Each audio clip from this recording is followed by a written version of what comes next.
Get my glove on. Holy moly.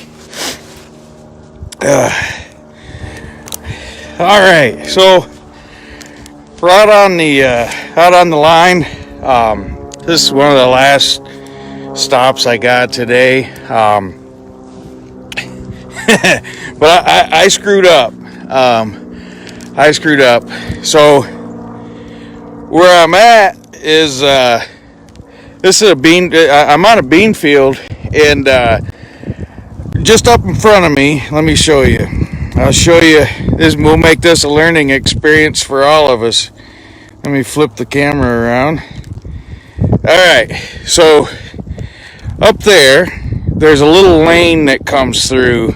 And this was originally going to be a housing development, so it's really hard gravel in there. And if you punch in an earth anchor on cable, you sear it off. There's just so much gravel and rock and whatnot going down through there, you almost can't. So anyway, so what I was gonna do is I was gonna put a chain slide up there, just to preserve that spot as they'll come up and down through that gravel lane. But I didn't, and I thought, there's enough brush and stuff right there. I'll be able to hang him up on a drag. And I did hang one up, I think about a week ago there, on a drag.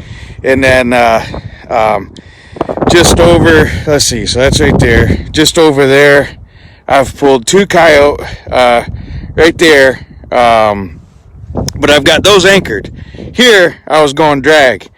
Well, all right, so here's when you got to make the decision to use a drag, to anchor them, or to use a slide lock. In that situation, I should have used a slide lock. Let me show you why. So I come up, notice my trap's missing. I've been looking for over an hour now for this trap, and I think I just found it.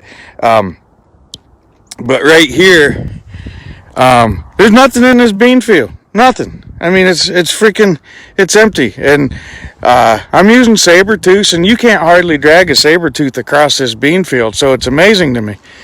But anyway, so I wasn't giving up. What I found out in the middle of this bean field, if you look at this, see how it almost just looks like it's a different color right here? There's no real drag marks. Chris, I need some, man.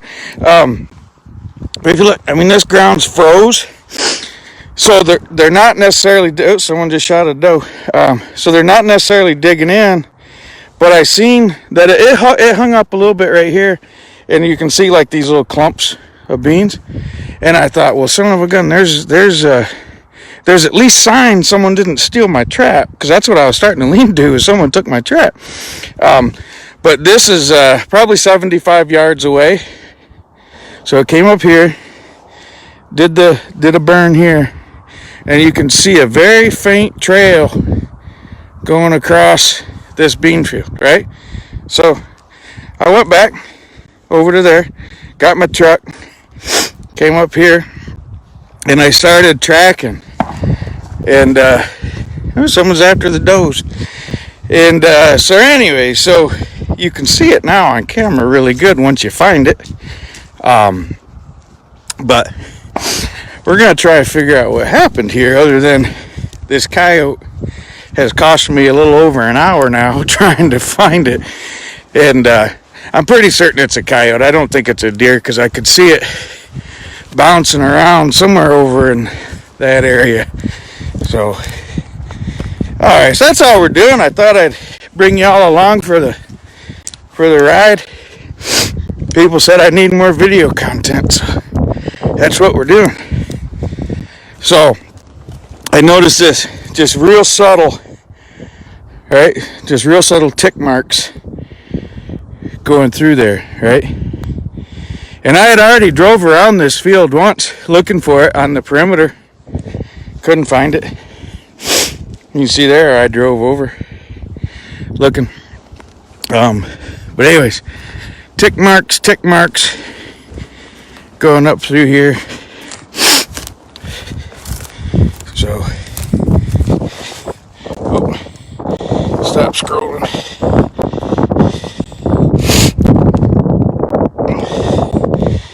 So, anyways, so that spot back there, I definitely should have anchored him because, well, you end up wasting time, you know. If you do this 1 or 2 times a day, I mean, that'd get old pretty fast, especially if you gotta get to work or something, you know.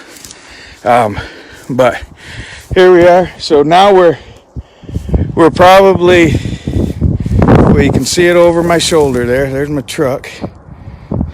Right. So those trees back there. So we're probably close to 200 yards. But amazing that this coyote didn't get hung up beforehand. So, oh, there he is, way back over there. Ooh, he's nasty looking. Let's go see what we got.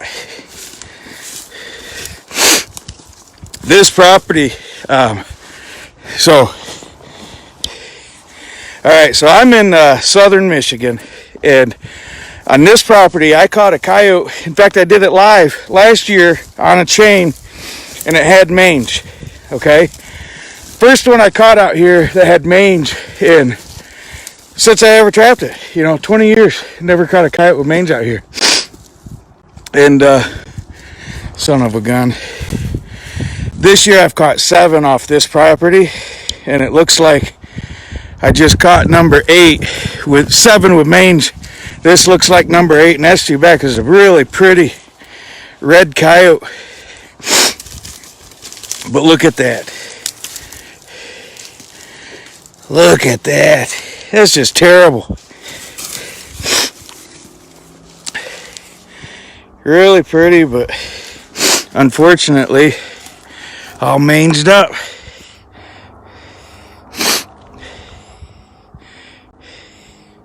So, well, at least it wasn't a deer. It was a coyote.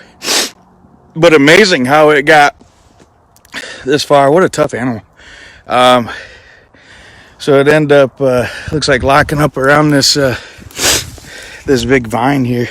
Actually, it's under my feet. So here we go.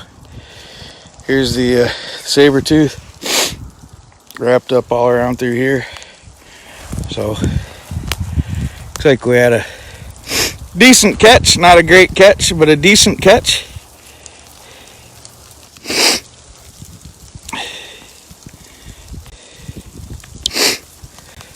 So that was on a, that set was just a little flat set. I got a little rock up there. And I think it had some Dunlaps, Cryptic. I think it had some Lennons on it. And then some Foxby from Minnesota. That's what was on it. So anyways, I'm going to dispatch this coyote. Darn it, man. This is number 8 out here with mange. That's just terrible. So I was saying, so I'm in southern Michigan. One last year with mange that was on camera, and then I had 6 in a row, and then I finally caught one with decent hair on it out here, and then I caught another one with mange, and then now this one with mange. That's 8 out here with mange. And then about 15 miles from here to the east, I had one with mange on a farm, which is the first time I had gotten mange out there. And then I caught a coon, which I don't know if it was mange or not, but it sure did look like it. All over its rump and around its chest and whatnot was all mangy, or had no hair and scabs. So I'm not a vet, but looked like this thing here basically. So man, that's too bad, because I really like these red ones. I love these red coyotes. But